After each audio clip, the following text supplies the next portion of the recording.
আসসালামু আলাইকুম রহমতুল্লাহি বারকাতুহু। চলেন আমি আপনাদের আজকে এই সাদা বাচ্চাটার হিস্টোরি শোনাই যে এটা জন্মের সময় তেমন কি হয়েছিল। মূলত আমার খামারে যখন দ্বিতীয় বছর প্রথম ছাগিটা বাচ্চা দেয় তখন আমি সেখানে ছিলাম না আর কি, বাড়িতে ছিলাম। খামারের ভিতর থেকে বাচ্চার ডাকার আওয়াজ আসছিল। তখন আমার আব্বা বলল যে যাও দেখো এখানে কি হয়েছে, হয়তো বা ছাগলের কোনো সমস্যা হয়েছে।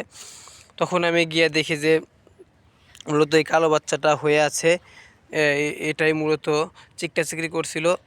এরপর দেখি সাদা আর একটা বাচ্চা আছে ওর মার, ও তখন ওইটা দেখি যে হয়ে আছে। তখন সেটা পরিষ্কার করি। পরিষ্কার করার পরে এই দুইটারে দুধ খাওয়ায় মোটামুটি সুস্থ থাকে আলহামদুলিল্লাহ।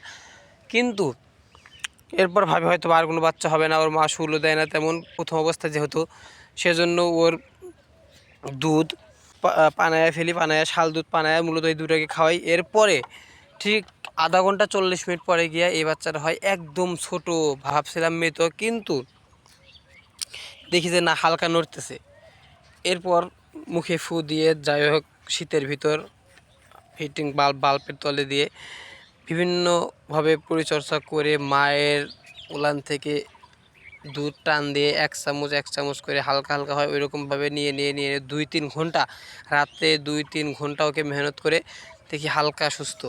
এরপর আরও একটু পরিচর্যা করার পরে সকাল থেকে নিয়ে গরুর দুধ খাইয়ে আলহামদুলিল্লাহ এখন বাচ্চাটা এরকম গ্রোথ এসেছে।